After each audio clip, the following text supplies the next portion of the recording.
Baik sahabat-sahabat semua, selamat datang dalam kelas online Strategi Mengatasi Digital Distraction Peserta Didik bersama kelasdesia.com. Nah, kali ini kita masuk ke modul 1 yang mana di sini kita akan membahas pengantar digital distraction dalam konteks pendidikan.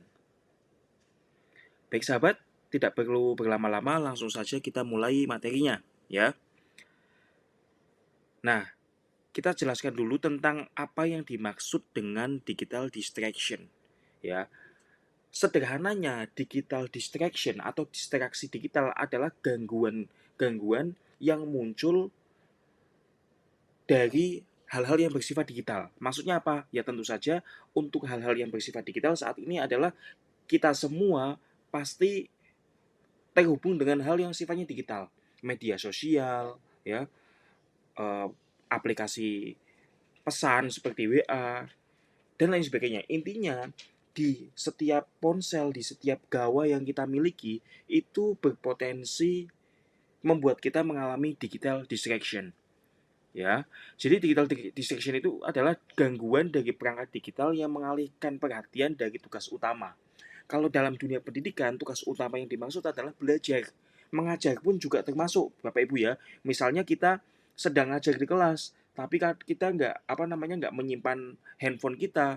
Kadang-kadang ada notifikasi kita balas pesan dulu, ada chat WA masuk kita balas pesan dulu. Itu sudah digital distraction Bapak Ibu. Itu bisa menghambat proses kita mengajar.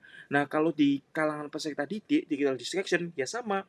Misalnya mereka sedang belajar di kelas, atau mungkin sedang belajar di rumah mengerjakan tugas, atau mungkin sedang membaca buku, dan lain sebagainya, tiba-tiba dia itu kalau bahasanya itu keron, bahasa Jawa itu keron HP, ya, apa namanya, ingin selalu membuka HP, cek notifikasi, cek WA masuk, ada notifikasi dari aplikasi game, lihat Facebook, lihat Instagram, dan lain sebagainya. Itu namanya digital distraction. Nah, untuk jenis digital distraction di sini ada internal, yaitu dorongan dari diri sendiri. Itu karena ada, mungkin Bapak Ibu juga pernah mengalami atau mungkin sedang mengalaminya juga, dorongan digital apa yang internal itu bersifat gini. Sebenarnya nggak ada notifikasi apa-apa, HP itu posisinya diam atau mungkin bahkan di silent gitu ya. Tetapi entah mengapa kita setiap beberapa menit sekali selalu ingin buka HP. Kalau dihitung-hitung dalam satu hari mungkin banyak jam yang kita habiskan dengan menatap layar. Nah itu mengapa terjadi ya karena kita sudah terbiasa terkoneksi dengan HP. Apalagi apa namanya pandemi COVID-19 kemarin yang baru saja terjadi itu juga memaksa kita dalam tanda kutip memaksa kita untuk selalu ngecek-ngecek HP terus gitu. Selalu terhubung dengan digital gitu ya.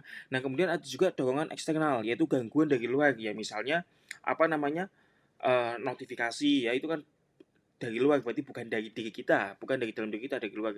Ada notifikasi WA masuk, ada notifikasi email masuk, notifikasinya dihidupkan semua ya. Tidak menghidupkan mode jangan ganggu ketika sedang ada aktivitas penting. Nah, itu juga menjadi dorongan digital distraction. Kemudian berbasis teknologi, misalnya berbasis teknologi itu ini by design dari aplikasinya. Jadi aplikasinya memungkinkan kita apa namanya untuk ngecek HP terus-menerus ya. Ya seperti notifikasi Bapak Ibu, salah satunya juga merupakan apa namanya, dari notifikasi. Bisa juga gini Bapak Ibu, misalnya Bapak Ibu sedang, belajar gini, misalnya sedang mengakses materi apa, entah materi, entah aplikasi atau apapun itu ya. Misalnya sederhana aja, aplikasi pembuka file PDF. Nah, di HP itu kadang-kadang ada aplikasi yang bisa buka file PDF tapi ada iklannya Bapak Ibu.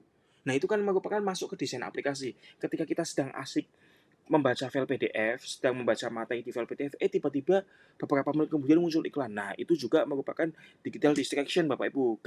Muncul gangguan dari situ sehingga kita tidak fokus pada apa namanya aktivitas kita yang sebenarnya yaitu sedang belajar via file PDF yang ada di HP kita.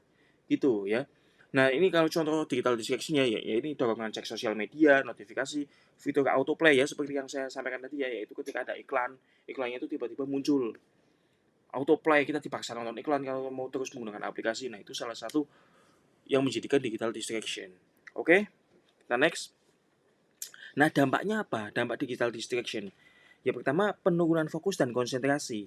Digital distraction dapat menurunkan fokus, konsentrasi, daya ingat, dan kemampuan berpikir kritis.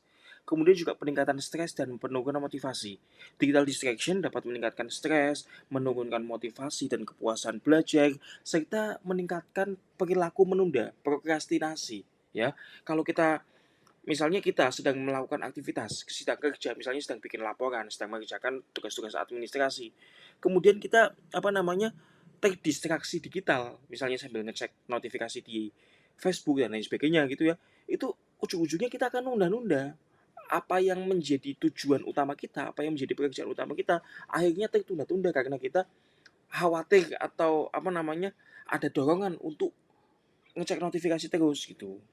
Kemudian juga ada risiko kecanduan internet. Digital distraction juga dapat meningkatkan risiko kecanduan internet. Oke, next nih. Nah, apa sih pentingnya mengatasi digital distraction? Ya penting banget Bapak Ibu, terutama dalam konteks pendidikan, terutama dalam konteks mendidik, ya. Karena digital distraction ini dapat menghambat pencapaian tujuan pendidikan, ya. Tujuan pendidikan apa? Misalnya ya sederhananya, misalnya satu materi disampaikan, siswa tersebut tujuannya supaya bisa paham dengan materi tersebut. Nah, dengan adanya digital distraction, itu bisa menjadi hambatan Bapak Ibu, gitu. Bukannya fokus belajar, malah dia cek-cek notifikasi, cek media sosial. Itu menjadi hambatan tercapainya tujuan pendidikan gitu ya. Kemudian dampak negatif pada kesehatan mental. Nah, ini juga ngeri Bapak Ibu. Digital distraction juga dapat berdampak negatif pada kesehatan mental gitu ya. Kemudian memperburuk kesenjangan pendidikan. Digital distraction dapat memperburuk kesenjangan pendidikan. Serta itu juga otomatis menurunkan produktivitas Bapak Ibu, ya. Ya karena kita menunda-nunda, kita terdistraksi digital, kita nggak fokus, akhirnya produktivitas kita pun menurun karena kita menunda-nunda pekerjaan, aktivitas produktif pun terabaikan atau tersingkirkan oleh hal-hal distraksi digital yang sifatnya tidak penting seperti cek sosial media dan lain sebagainya. Bahkan saya pernah menemukan sebuah buku, kalau nggak salah Bapak Ibu bisa cari namanya Deep Work. Nah, di situ dibahas total-totalan Bapak Ibu. Intinya kalau kita mau deep work, ya kerja mendalam, ya kerja sungguh-sungguh, yaitu kita harus menyingkirkan terlebih dahulu tuh yang namanya notifikasi supaya dinonaktifkan gitu ya. Supaya kita betul-betul totalitas, fokus mengerjakan apa yang saat ini sedang kita kerjakan.